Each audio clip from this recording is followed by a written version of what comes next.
तो सभी लोगों का एक मुद्दा नहीं है। मेरा मुद्दा ये है कि जब आप रिजर्वेशन को आप खत्म कर रहे हैं प्रत्यक्ष या अप्रत्यक्ष रूप से, क्या सुप्रीम कोर्ट के पास में ये पावर है? क्या सुप्रीम कोर्ट संविधान के बेसिक स्ट्रक्चर को चेंज कर सकता है? क्या सुप्रीम कोर्ट के 7 जजेस कॉन्स्टिट्यूट असेंबली और संविधान से बड़े हैं? आप खत्म कर रहे हैं प्रत्यक्ष या अप्रत्यक्ष रूप से, क्या सुप्रीम कोर्ट के पास में ये पावर है? क्या सुप्रीम कोर्ट संविधान के बेसिक स्ट्रक्चर को चेंज कर सकता है? क्या सुप्रीम कोर्ट के 7 जजेस कॉन्स्टिट्यूट असेंबली और संविधान से बड़े हैं? क्या supreme court is a law making agency? तो ये बहुत सारे सवाल हैं जिन सवालों के को उठाने के लिए आज हम यहाँ जनता मंच आए। ये जो आदेश जारी हुआ था 1 अगस्त को, इसमें लोग आपस में बटे हुए नजर पड़ रहे हैं। कुछ जो नीचे लोग हैं उन लोगों का ये कहना है कि उन लोगों के हक उनके खुद ऊपर वालों ने खाया है। इस बारे में आप देखिए, पहले तो आप मुझे डिफाइन करिए ऊपर वाले का मतलब क्या? मतलब जिस कैटेगराइजेशन हुआ, जिस कैटेगराइजेशन क्या क्रीमी लेयर को लेकर बात हुई है, उसमें कई लोग हैं जो इसका समर्थन भी कर रहे हैं। पहले आप मुझसे बात बताएं कि क्या आप मेरे से कॉन्स्टिट्यूशनली बात करेंगे या किसी भी अरे गहरे का कोई भी सवाल करेंगे? नहीं, किसी अरे गहरे के सवाल नहीं। क्रीमी लेयर क्या? क्रीमी लेयर क्या? अनिल अभी अंबानी ने अपने लड़के की शादी करी, 5,000 करोड़ रुपए उसने खर्च किए। किसी चमार, किसी महार, किसी मीना ने किए क्या? कोई चमार, कोई महार, कोई मीना 1.5-2 लाख करोड़ रुपए लेके भारत से भागा? किसी चमार के पास कोई यहाँ पर रोल्स रॉयस में आया है क्या? कोई चमार के पास पान जुमेरा में अपनी कोठी है? कोई चमार यहाँ पर हेलीकॉप्टर से उतरा है? मैं आपसे पूछना चाहता हूँ कि आपके इतने सारे बहुजन पत्रकार यहाँ पर हैं, कोई एक बहुजन पत्रकार के पास वैनिटी वैन है? क्यों नहीं है? अब मैं ये कहूँ कि आप जो पत्रकार हैं, जो जनता लाइव है, वो आने वाले पत्रकारों का हक खा रहे हैं, तो क्या कहेंगे आप? दूसरी बात, खत्म कर देना ना मेरा, मुझे बनाओ क्रीमी लेयर। जिस दिन मैं हेलीकॉप्टर से यहाँ उतरूँ, क्रीमी लेयर मुझे बनाओ। जिस दिन आप मेरे से अंबानी जैसा इंटीरियर महल बनाएंगे, अब ये कहेंगे उनके अंदर काबिलियत है। अब तुम्हारे अंदर काबिलियत है तो वो ओलंपिक में तुम्हारी काबिलियत दिख गई। तुम निट वाले, तुम व्यापम वाले, तुम हमारी मेरिट पे कहते हो, तुम कहते हो क्रीमी लेयर। फटे हुए जूते पहनकर यहाँ समाज आ रहा है। कितने लुइस विटॉन के बैग हैं हमारे समाज के पास? कितने 5 स्टार होटल में रह रहे हैं? क्रीमी लेयर का मतलब क्या? क्रीमी लेयर का मतलब ये कि जो हम 400-500 रुपए की कमीज पहन रहे हैं, यहाँ आपको क्रीमी लेयर नजर आ रहा है क्या? जो हमारा 50 गज का जो मकान है, वो आपको क्रीमी लेयर नजर आ रहा है? वो क्रीमी लेयर नजर आ रहा है जो आदमी अपना जीवन भर कमाई करके 10 लाख अपनी लड़कियों की शादी में कर देता है। क्रीमी लेयर किसका?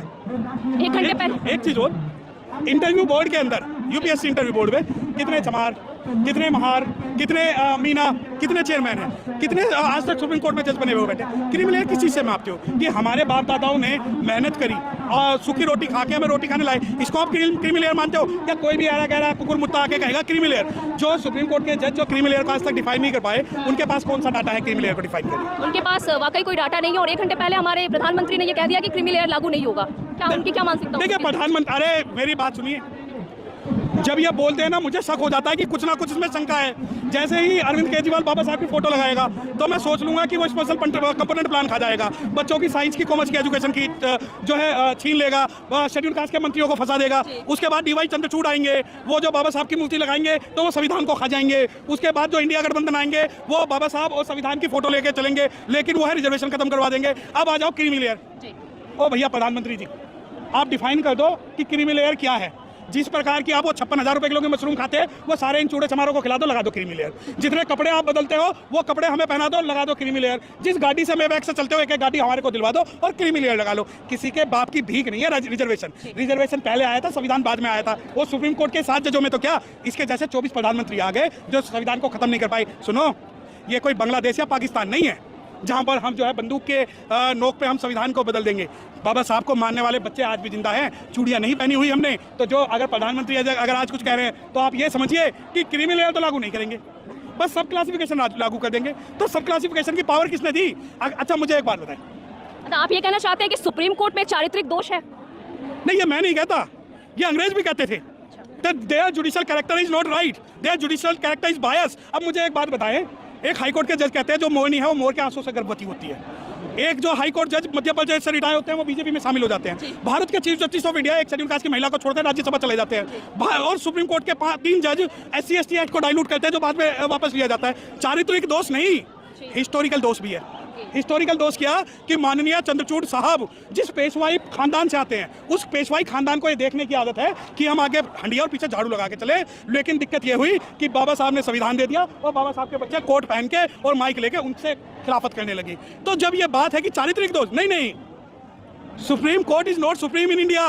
मैं खुल के करूंगा तेरे जुल्म की मुखाफलत। What is the supreme in India apart from Only we the people of India supreme in India. Constitution is supreme in India. Parliament is supreme in India. 7 judges of the Supreme Court cannot hijack power of the Constitution. our preamble is supreme in India? We means SC, ST, OBC, minorities, general, women's, and everybody. We does not mean only the Brahman. It's not like the Brahman for the Brahman to the Brahman. It does not mean that by the Chandrachud, by the Gawai, or by the Mittal. No, this state, the India will run as per the Constitution of India. और मैं बता दूं, Supreme Court is not supreme in India. It is not a law-making agency at all. Supreme Court may only interpret when there is an ambiguity between any laws. और जो reservation है तुम्हारे बाप भी नहीं बदल सकता। दूसरी बात कि वक्त आने दे बता देंगे तुझे आसवा, हम अभी से क्या बताएं क्या हमारे दिल में है। और देखो खुल के कह रहा हूँ कि छेड़ोगे तो छोड़ेंगे नहीं, छेड़ोगे तो छोड़ेंगे नहीं। और सुप्रीम कोर्ट में और इस सरकार में इतनी ताकत थी ना, तो इस लोकसभा इलेक्शन से पहले आप इस निर्णय को लाके दिखाते, तुम्हें बता देते कि तुम्हारी औकात क्या है और बहुजन समाज की औकात क्या है। बहुत बहुत शुक्रिया इस अहम मुद्दे पर जुड़ने के लिए sir. Thank you. Thank you. जय भीम।